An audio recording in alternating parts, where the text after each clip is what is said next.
બોપલમાં hybrid ગાંજા સાથે 2 આરોપી ઝડપાયા. ડ્રગ્સના બંધાણીએ ડ્રગ્સના વેપારમાં ઝંપલાવ્યું અને ઝડપાયા. અમદાવાદ ગ્રામ્ય એસઓજીએ બોપલ વિસ્તારમાં હાઇબ્રિડ ગાંજા સાથે 2 આરોપીઓને ઝડપી પાડ્યા છે. આ દરમિયાન ટુ વ્હીલર પર આવેલા 2 શખ્સોને તપાસ કરતા તેમની પાસેથી પ્રતિબંધિત હાઇબ્રિડ ગાંજો મળી આવ્યો. પકડાયેલા આરોપીઓ યશ ચૌહાણ અને નીરજ પટેલ હોવાનું સામે આવ્યું છે અને આ બંને આરોપીઓ નશાના બંધાણી હોવાનું પણ સામે આવ્યું છે.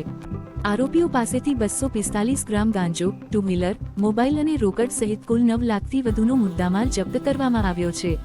પોલીસે બંને આરોપીઓ સામે એનડીપીએસ એક્ટ હેઠળ ગુનો નોંધી વધુ તપાસ હાથ ધરી છે. હાલમાં આ ગાંજા સપ્લાય ચેન અંગે પણ તપાસ કરવામાં આવી રહી છે.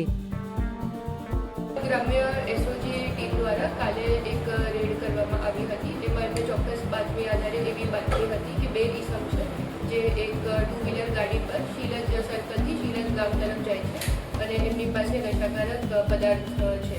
તો જ્યારે સેડ રેડ કરવામાં આવી ત્યારે અરાઉન્ડ 245 ગ્રામ હાઇબ્રિડ કેનબિસ અને જે ગાંજો કહેવાય છે એ મળી આવેલું હતું અને કુલ મુદ્દામાલ 8,57,000નું જપ્ત કરવામાં આવ્યું છે.